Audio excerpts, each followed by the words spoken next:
Chaque année dans le monde, selon la FAO, environ 1,3 milliard tonnes de nourriture est perdue ou gaspillée, des déchets qui proviennent des ménages et autres restaurants.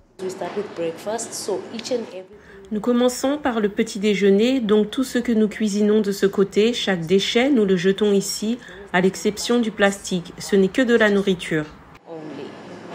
En Afrique du Sud, l'entreprise Earth Probiotics s'est donné pour mission de limiter la quantité de déchets dans les décharges.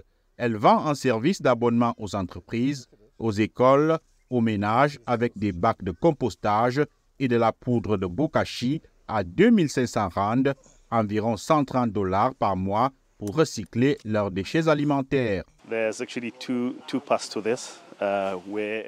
Il y a en fait deux types de déchets, des déchets verts et aussi des déchets humides de la cuisine. On prend les déchets humides qui sont de la nourriture et on les mélange avec le bokashi. Au bout de 2 semaines, on revient et on les mélange avec les déchets verts. De cette façon, nous créons en fait du compost que nous utilisons également à l'école sur les pelouses et de jardins.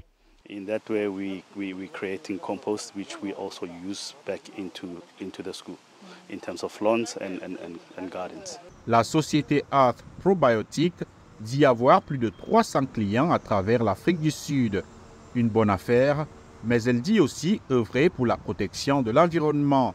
Selon les experts, lorsque les déchets alimentaires se décomposent dans les décharges, ils libèrent du méthane, un puissant gaz à effet de serre, avec un potentiel de réchauffement climatique supérieur au dioxyde de carbone.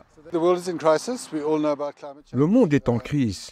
Nous savons tous que le monde est en difficulté à propos du changement climatique. Nous devons tous faire notre part, réduire notre impact personnel et l'impact de notre entreprise sur l'environnement. Et la Journée mondiale de l'environnement nous donne en fait l'occasion de vraiment réfléchir à ce que nous faisons, penser à la biodiversité, penser aux émissions de dioxyde de carbone, penser aux déchets et penser à l'avenir de notre planète et de tout le monde et de tout ce qui y vit. Selon une étude du Conseil pour la recherche scientifique et industrielle, principale organisation de recherche et de développement scientifique d'Afrique du Sud, le pays génère encore environ 10 millions de tonnes de déchets alimentaires par an, une opportunité pour les entreprises comme Earth Probiotics, mais un défi pour les défenseurs de l'environnement.